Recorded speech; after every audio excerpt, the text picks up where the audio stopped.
नमस्कार दोस्तों, amazing part channel में आपका स्वागत है। भाद्रपद मास के कृष्ण पक्ष की षष्ठी तिथि को हल षष्ठी का व्रत किया जाता है। इस दिन भगवान कृष्ण के बड़े भाई बलराम जी का जन्म हुआ था। इसके ठीक 2 दिन बाद कृष्ण जन्माष्टमी का व्रत किया जाता है। हल षष्ठी के व्रत में कथा अवश्य सुननी चाहिए। ऐसा करने से जीवन में सुख और समृद्धि बनी रहती है। अब ये इस बार क्या हर षष्ठी का जो व्रत है वो 24 अगस्त 2024 दिन शनिवार को मनाया जा रहा है।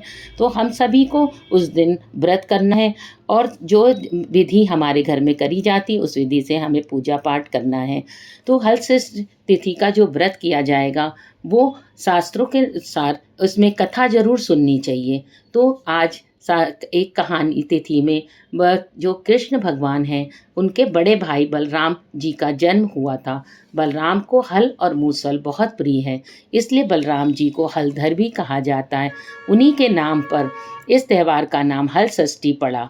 हल षष्ठी का व्रत में कथा सुनना बहुत शुभ माना जाता है। आइए हल षष्ठी व्रत की कथा विस्तार से जानते हैं।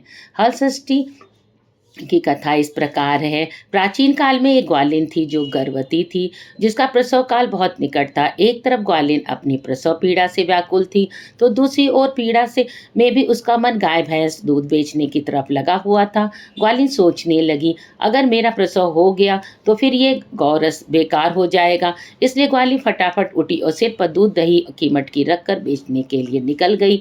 रास्ते में वह किसी झरबेरी की ओट में चली गई और वहाँ उसने एक पुत्र को जन्म दिया। बच्चे को जन्म देने के बाद भी उसका मन दूध दही आदि चीज़ों को बेचने में लगा हुआ था, तो वह बच्चे को वहीं कपड़े में लपेट कर छोड़कर चली गई और गांव की ओर दूध दही बेचने चल दी। संयोग से उस दिन भाद्रपद मास के कृष्ण पक्ष की षष्ठी तिथि थी, यानी हल षष्ठी तिथि थी। गाय भैंस के मिश्रित दूध को उसने भैंस का दूध बताकर पूरे गांव में बेच दिया। उधर जिस झरबेरी के नीचे उस बच्चे को छोड़ा था, उसके पास ही एक किसान खेत में हल चला रहा था। अचानक से किसान के बैल भड़क गए और हल का फल किस बच्चे के शरीर में घुस गया, जिससे बच्चा मर गया। मरे हुए बच्चे को देखकर किसान बहुत दुखी हुआ और उसने हिम्मत से काम लेकर उसी झरबेरी के कांटों से ही बच्चे को टाके लगा दिए और वहीं छोड़कर चला गया। जब ग्वालिन सारा दूध दही बेचकर अपने बच्चे के पास आई तो बच्चे को मरा हुआ देखा। बच्चे को इस अवस्था में देखकर वह समझ गई कि यह सब उसके पाप की सजा है। मन ही मन उसने अपने आप को कोसने लगी और अगर सत्य बोलकर दूध ना बेचा होता तो आज गांव की महिलाओं का धर्म नष्ट ना किया होता तो मेरे बच्चे की यह दशा ना होती।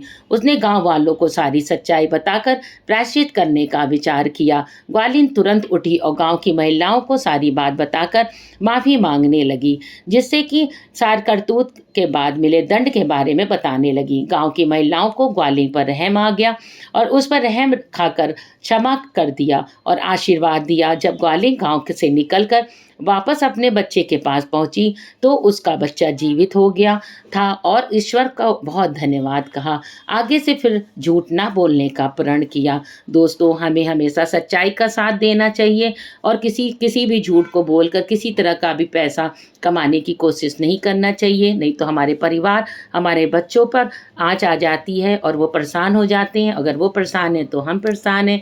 तो इसी तरीके से हम सभी को खुशी खुशी त्यौहार सच्चाई और ईमानदारी के साथ मनाना चाहिए। आपने मेरे चैनल को अगर लाइक सब्सक्राइब नहीं किया तो कर लें।